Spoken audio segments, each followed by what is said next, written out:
The crystal chandelier above our family's Christmas dinner table cast perfect light on everyone's accomplishments. Everyone's except mine, apparently. So Marcus just closed a 7-figure real estate deal in Manhattan, my mother announced, beaming at my older brother. Tell everyone about the penthouse sale, honey. Marcus leaned back in his chair, wine glass in hand, looking every bit the successful real estate mogul our parents had always wanted. The commission alone was enough to buy that lake house I've been eyeing. Nothing major. Nothing major, Dad repeated with pride. That's my son. Meanwhile, Rebecca. He turned to my younger sister, his smile just as wide.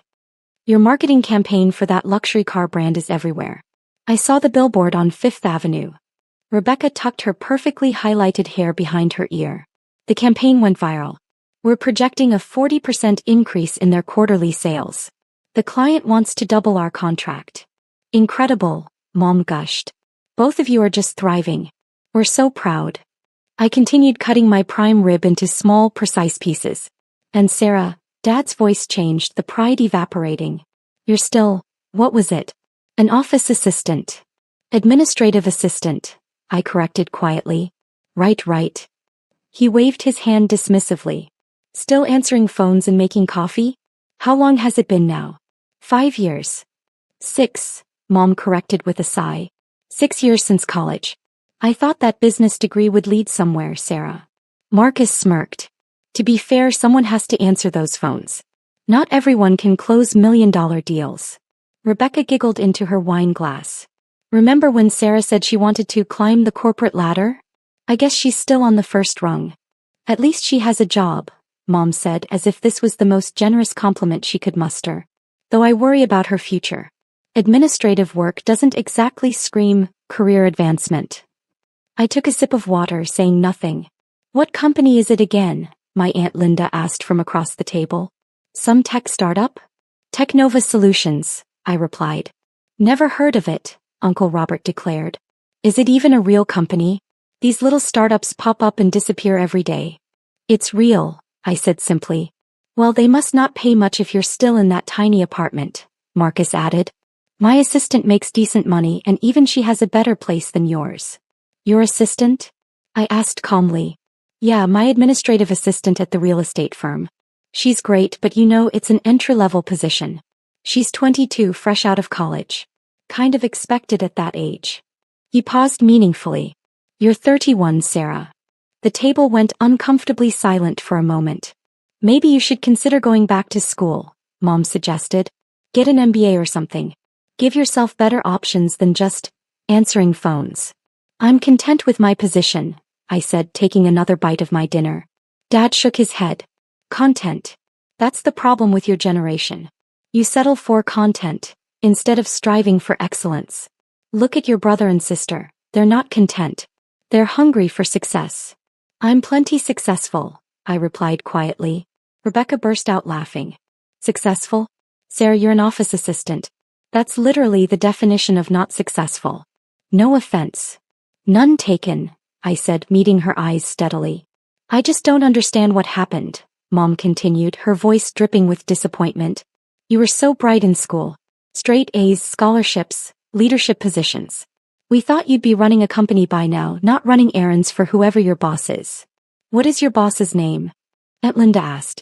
My direct supervisor is Christine Liu, the Chief Operations Officer, I answered.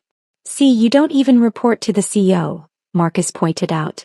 You're like what for levels down? 5. Something like that, I agreed. Uncle Robert leaned forward. Here's some advice, Sarah, from someone who's been in business for 30 years. You need to be more aggressive. Take initiative. Make yourself visible. Network. Right now you're invisible. Just another face in the office. I appreciate the advice, I said politely. Do you even get benefits? Rebecca asked. Like real benefits? Or is it one of those situations where they classify you as a contractor to avoid paying for healthcare? I have excellent benefits, I replied.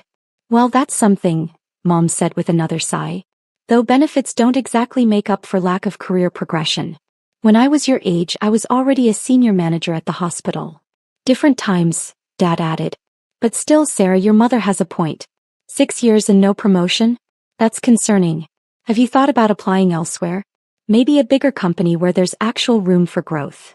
I like where I am, I said. Marcus laughed. Of course you do. Why aim higher when you can stay comfortable in mediocrity? Marcus, that's harsh, Mom chided, though she didn't exactly disagree. But honey, he's not entirely wrong. You seem to have given up on ambition. What happened to the Sarah who wanted to change the world? I'm still that Sarah, I replied calmly. Really? Rebecca challenged. Because from where I'm sitting, you're the Sarah who fetches coffee and schedules meetings for people who actually make decisions. My phone buzzed on the table. I glanced down at the screen. The notification was marked urgent with 3 red flags. See, even on Christmas she's getting work calls, Dad noted with disapproval. They don't even respect your time off. That's what happens when you're expendable. I read the message. Emergency board meeting required. Critical investor situation. Need CO approval to proceed. All board members alerted. Is everything okay? Mom asked, noticing my screen. Just work, I said, setting the phone face down. On Christmas. Linda tooted. That's terrible. They shouldn't be bothering you on a holiday. What kind of company treats their employees like that? Can't you just ignore it? Rebecca suggested. I mean, you're an assistant. It's not like the company will collapse without you. My phone buzzed again. Then again. The notifications were coming rapidly now. Sarah, seriously, either turn that off or deal with it, Marcus complained.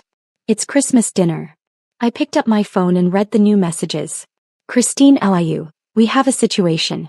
The Patterson Investment Group is threatening to pull $400 million in funding. They're demanding immediate meeting with decision makers. James Chin, CFO, this could sink us. We need executive approval now. David Reynolds, board chair, where's final authority on this? We have 30 minutes before Patterson walks. Sorry, I said, standing from the table. I need to take this. Of course you do, Dad muttered. Can't even enjoy Christmas dinner without your boss snapping their fingers. I walked into the study, closing the door behind me. I quickly typed, conference call in 5 minutes. I'll join from here. The response was immediate. Thank God. We're dead without you. When I returned to the dining room 3 minutes later, everyone was deep in conversation about Rebecca's upcoming campaign for a luxury watch brand. All handled? Mom asked dismissively. Getting there, I replied. Must be nice to be so important that work can't function without you, Marcus said sarcastically. Oh wait, you're an assistant. They probably just needed you to schedule the meeting where actual executives will solve the problem. Something like that, I agreed, checking my watch. My phone rang. The screen showed, Christine Liu, executive line. I'm so sorry, I said to the table. I need to take this. For God's sake, Sarah, Dad snapped. Tell them you're having Christmas dinner with your family. Show some backbone. I answered the phone as I walked back toward the study. Sarah Chin speaking. Sarah, thank God. Christine's voice was stressed. Patterson is on the line with the entire board. They're threatening to pull all funding unless we can guarantee executive commitment to their revised terms. We need CEO authority to negotiate. Can you join the call? Conference me in, I said calmly. Joining now. The line clicked and suddenly I could hear multiple voices talking over each other in panic. Contractual obligations that we can't just ignore. Patterson has every right to pull funding if we don't. This will bankrupt us. We need the CEO to authorize. Gentlemen, I said clearly. This is Sarah Chin. Someone catch me up quickly. David Reynolds, the board chairman, spoke first. Sarah, Patterson Investment Group invested $400 million in our Series C funding round 9 months ago. They're now claiming we violated terms of the agreement by expanding into European markets without board consultation. They want to pull all funding immediately unless we can provide executive assurance that we'll adhere to their revised investment terms. What are their revised terms? I asked. 20% equity increase in their favor, 2 additional board seats, and veto power over all international expansion, Christine said. It's insane. We'd be giving them effective control of the company. And if we refuse? I asked. They pull funding, we lose $400 million, our valuation crashes, and we'll likely have to lay off 60% of staff, James Chin, our CFO, answered grimly. We'd be finished. Who am I speaking to from Patterson? I inquired. This is Gregory Patterson himself. A cold voice entered the call. And I'm tired of waiting. I gave you 30 minutes to get your CEO on this call. It's been 28. Where's your chief executive? Or does Technova not take its obligations seriously? I was still in my parents' study. Through the door I could hear my family laughing about something. Mr. Patterson, I said calmly. I'm sorry for the confusion. I am the CEO of Technova Solutions. The line went completely silent. Excuse me, Patterson finally said. I'm Sarah Chin, founder and chief executive officer of Technova Solutions. I've been CEO since I founded the company 6 years ago. I'm here to discuss your concerns. This is some kind of joke, Patterson said, but his voice had lost its edge. David, please confirm for Mr. Patterson, I said. David Reynolds cleared his throat. Mr. Patterson, I can confirm that Sarah Chin is indeed our founder and CEO. She's been in that position since the company's inception. Another long silence. You, Patterson seemed to be struggling. We've been negotiating with Christine Liu for months. We were told she was CEO. We assumed.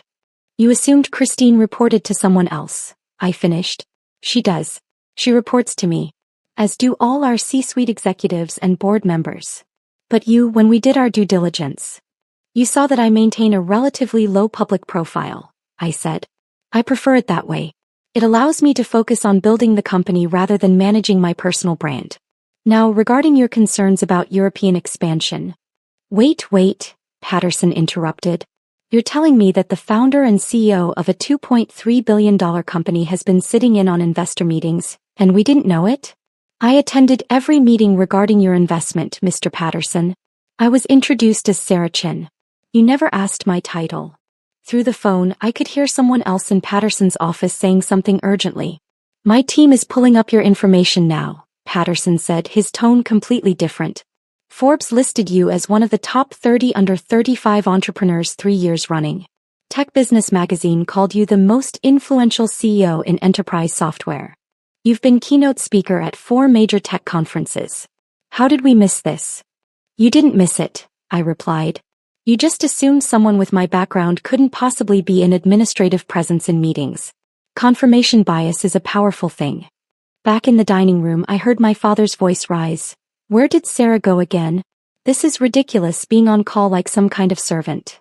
Patterson was quiet for a moment. Miss Chin, I owe you an apology. We've been operating under completely false assumptions. The revised terms we proposed were insulting and frankly showed you hadn't done proper research on our company structure or leadership, I said calmly. You threatened to pull $400 million in funding based on a misunderstanding of our governance. That tells me you're not looking at data. You're looking at assumptions. You're absolutely right, Patterson admitted. I apologize. Can we start this conversation over? We can, I said. But first, let me address your concerns about European expansion. We didn't violate any terms of our agreement.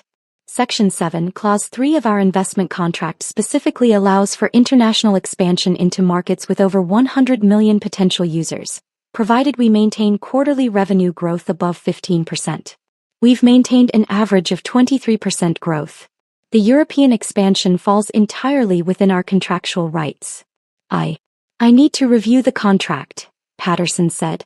David, please send Mr. Patterson the relevant sections highlighted, I instructed. Mr. Patterson, I suggest you review with your legal team and call me back in 48 hours when you've verified the information. We're happy to continue working with Patterson Investment Group, but not under duress or based on misunderstandings. Miss Chennai, yes, absolutely. Thank you for your patience. Christine, James, David, thank you all for handling this until I could join. We'll reconvene after the holiday. Everyone enjoy your Christmas. I ended the call and stood in the study for a moment, gathering myself. When I walked back into the dining room, dessert had been served. Tiramisu. Finally, Rebecca said. We thought you died in there. Sorry about that, I said, sitting down. Crisis averted. Crisis, Marcus snorted. What kind of crisis could an administrative assistant possibly handle? Did someone need emergency coffee? Something like that, I replied, picking up my dessert fork. See, this is exactly what I'm talking about, Dad said, gesturing at me with his spoon. You're at their beck and call 24/7 and for what? A modest salary and zero recognition. You need to find a company that values you, Sarah. I'm quite valued where I am, I said. Mom shook her head sadly. You say that, but honey, if they valued you, you'd have been promoted by now. 6 years as an assistant? That's not value, that's exploitation. My phone buzzed again. Multiple notifications. Christina, you're incredible. Patterson just sent over a formal apology and requested a call with you directly next week. David Reynolds. That was masterful. He had no idea who he was threatening. James Chin. You just saved the company. Merry Christmas, boss. More work emergencies? Rebecca asked mockingly. Let me guess. Someone needs copies made? Just colleagues saying Merry Christmas, I replied. How thoughtful, Aunt Linda said. Though I suppose even bosses can be pleasant on holidays. Does your supervisor appreciate you at least? My supervisor is very appreciative, I confirmed. Marcus leaned forward. Seriously though, Sarah, what's your 5-year plan? You can't answer phones forever. Even if you like the company, don't you want to move up? Become a manager or something? I'm comfortable with my current trajectory, I said. Current trajectory, Dad repeated with disgust. What trajectory? You're stagnant. Static. You're not going anywhere. I disagree, I replied calmly. Then enlighten us, Rebecca challenged. What's this big trajectory we're missing? What's your secret plan for success? I took a bite of tiramisu. I'm content where I am. Content again, Mom sighed. That word. It's like you've given up on dreaming. Uncle Robert jumped in. When I was your age, I was already running my own department. Had 12 people reporting to me. That's success, Sarah. That's ambition. What do you have to show for 6 years? Experience, I answered. Experience as an assistant, Marcus clarified. That's like saying you have 6 years of experience making coffee. It's not impressive. My phone rang again. This time the screen showed Michael Torres' Wall Street Journal. Oh, for heaven's sake, Dad exploded. Turn that thing off. It's Christmas. I should take this, I said quietly. I'll be quick. Of course you will, Rebecca muttered. Can't keep your boss waiting. I stepped into the hallway and answered. Michael, Merry Christmas. Sarah. Sorry to bother you on the holiday. Quick question. I'm running the piece on Technova's Q4 performance tomorrow. Can you confirm the revenue numbers? My sources say you hit $890 million for the quarter, which would put your annual revenue over $3 billion for the first time. That's correct, I confirmed. We'll make the official announcement on the 27th. Incredible. That's what 200% growth from last year. Closer to 220, I said. But let's stick with the conservative estimate for your article. You got it. One more thing. Forbes is finalizing their most powerful women in tech list.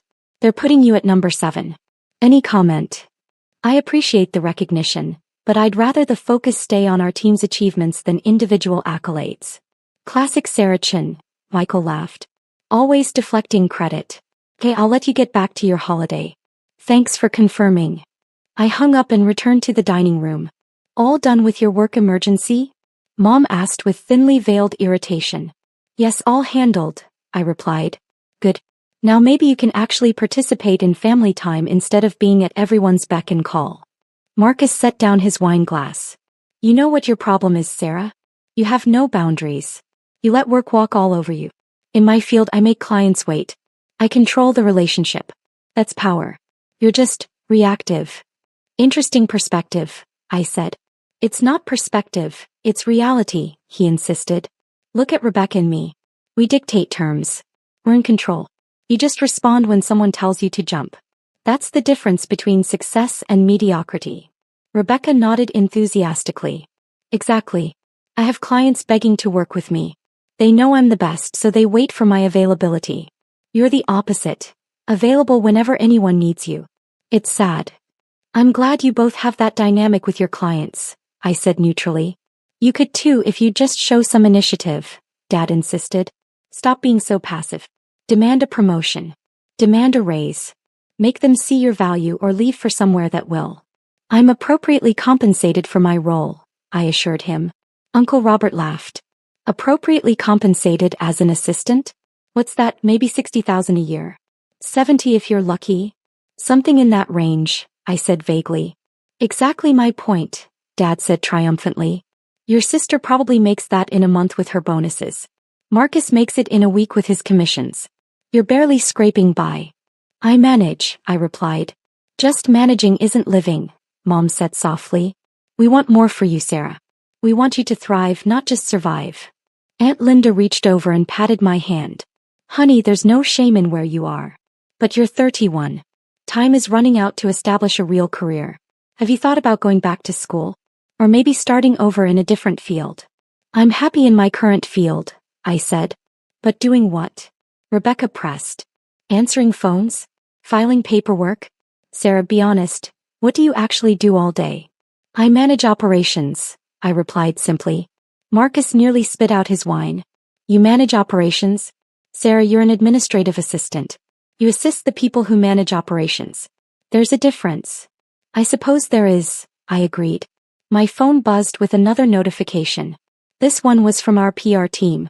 Melissa Wong, PR Director CNN, just reached out for comment on the Patterson situation. Should I confirm you personally resolved it or keep it vague? I typed back, keep it vague. Credit the team. More work? Dad asked, exasperated. Just coordinating some communications, I said. On Christmas, Mom repeated, shaking her head. They really don't respect your time at all. Sarah, this is exactly what we're talking about. You deserve better than this. I appreciate your concern, I said. Rebecca's phone buzzed. She glanced at it and her eyes widened. Oh my God. What? Aunt Linda asked. I just got a news alert. Technova Solutions posts record Q4 revenue of $890 million, bringing annual total over $3 billion. That's the company you work for, right, Sarah? Yes, I confirmed. Holy shit, Marcus said, pulling out his own phone. A $3 billion company? I thought you said it was some small startup. I never said it was small, I corrected gently. You assumed. Dad was already Googling on his phone. Technova Solutions. Leading enterprise software solutions provider. Valued at $15 billion. Offices in 18 countries. Over 3,000 employees. He looked up at me confused. This is where you work? Yes, I said. As an administrative assistant? Mom asked incredulously. That's how I identify when I'm not discussing work details, I replied. Rebecca was scrolling rapidly. Sarah, this company is massive. They're publicly traded. They're partnered with Microsoft and Google. How have we never heard of this? You weren't interested enough to ask about specifics, I said calmly. Marcus found something on his phone. His face went pale. There's a photo here from last year's Tech Innovation Summit. Technova CEO Sarah Chin delivers keynote on the future of enterprise AI solutions. He looked up at me. CEO. The entire table went silent.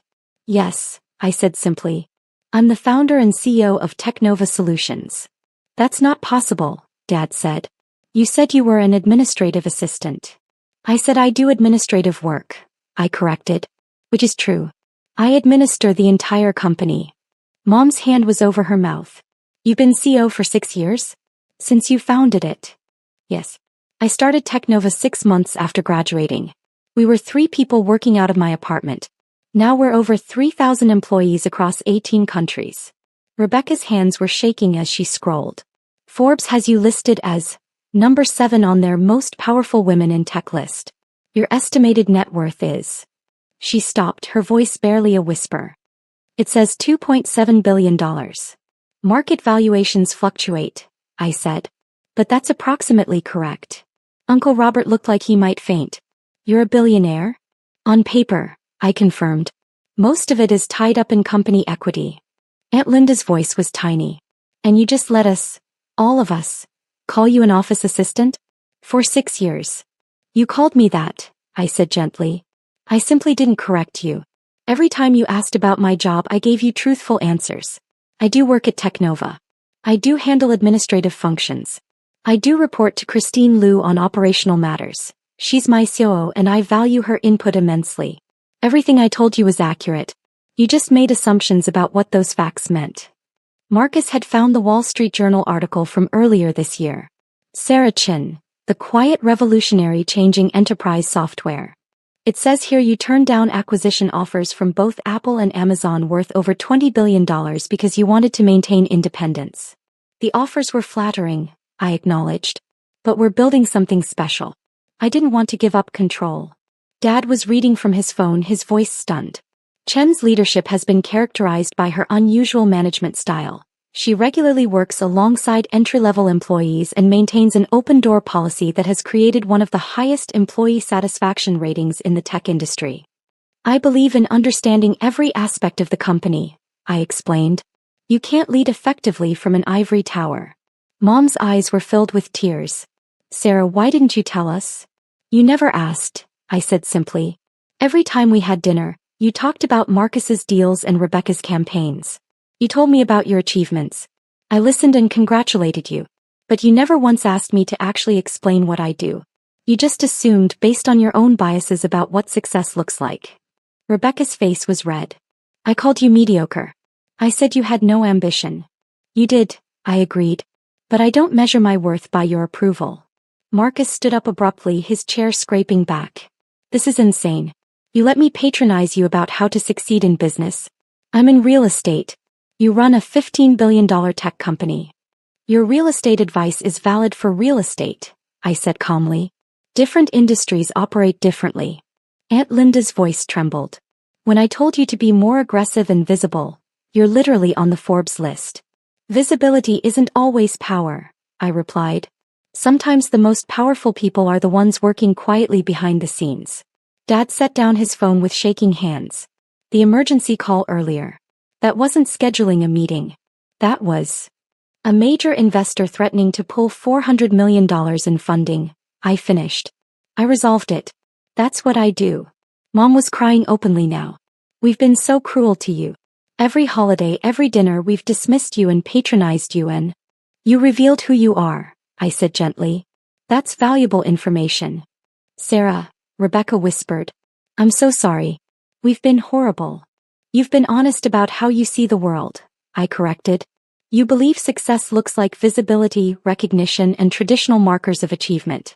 That's fine. I believe success looks like building something meaningful and treating people well. We have different values. Marcus sat back down heavily. When I bragged about my assistant making more than you, I was comparing my employee to one of the wealthiest women in tech. Your assistant probably has a lovely apartment, I said kindly. Uncle Robert was still staring at his phone. It says here you've donated over $100 million to educational charities in the last 3 years alone. Education access is important to me, I confirmed. And you drive a Honda, Dad said, his voice hollow. A regular Honda Civic. It's reliable and efficient, I replied. Why would I need something else? Mom wiped her eyes. Your apartment. You said it was tiny. But you could afford. I could afford many things, I interrupted gently. I choose to live modestly because material excess doesn't interest me. My apartment is comfortable. It has everything I need. Rebecca's voice was barely audible. We thought you were a failure. I know, I said. I let you think that because your assessment of my success was never important to my actual success. You measured me by your standards, found me lacking, and felt superior. That told me everything I needed to know about your priorities. Why didn't you just tell us? Marcus demanded. 6 years of letting us mock you. Because telling you would have been about seeking your validation, I explained calmly. I don't need your validation. I never did. I came to family dinners because I wanted to maintain the relationship, not because I needed your approval of my choices. Dad's voice cracked. We've been so wrong about you. You've been exactly who you are, I replied. I accepted that a long time ago. Aunt Linda stood abruptly. I'm sorry, I need a moment. She left the table quickly. The silence that followed was deafening. Finally, Uncle Robert spoke. The advice I gave you earlier.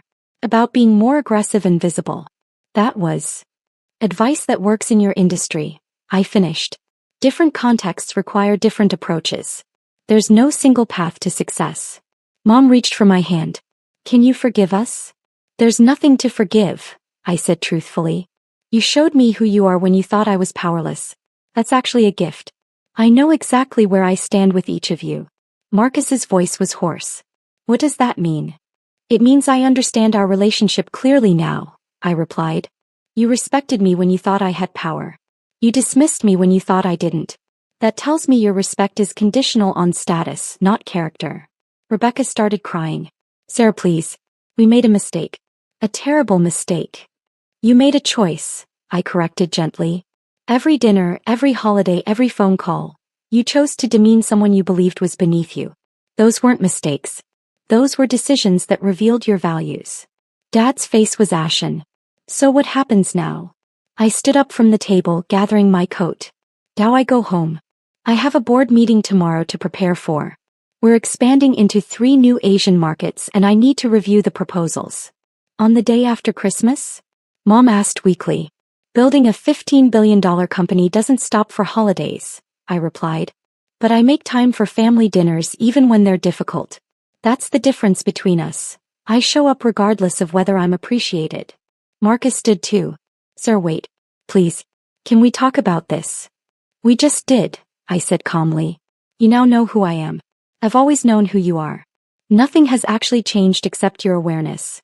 Rebecca blocked my path. You can't just leave like this. I can, I assured her. And I am. Thank you for dinner, Mom. The prime rib was excellent as always. Sarah, Dad started. I'll see you all at Easter, I said, walking toward the door. Assuming you still want me there now that you know I don't need your pity or your approval. As I reached for my coat, my phone rang again. I answered immediately. This is Sarah. Sarah, it's Christine. I know it's late, but I wanted to thank you personally for handling Patterson today. The board is singing your praises. You saved us. We saved us, I corrected. It's a team effort. Enjoy your holiday, Christine. I hung up and turned back to my family who were all standing now watching me. That was my COO, I said. The woman you thought was my boss. She was thanking me for saving the company today. Just so we're clear. Uncle Robert found his voice. Sarah, we owe you an enormous apology. You owe me nothing, I replied. You've given me exactly what I needed. Clarity about who you are when you think no one powerful is watching. I opened the door, pausing to look back at them one last time. Merry Christmas, I said quietly. I hope you all have wonderful success in the new year. I know I will. As I walked to my reliable Honda Civic, I could hear raised voices from inside the house. Arguments, recriminations, desperate attempts to process what had just happened.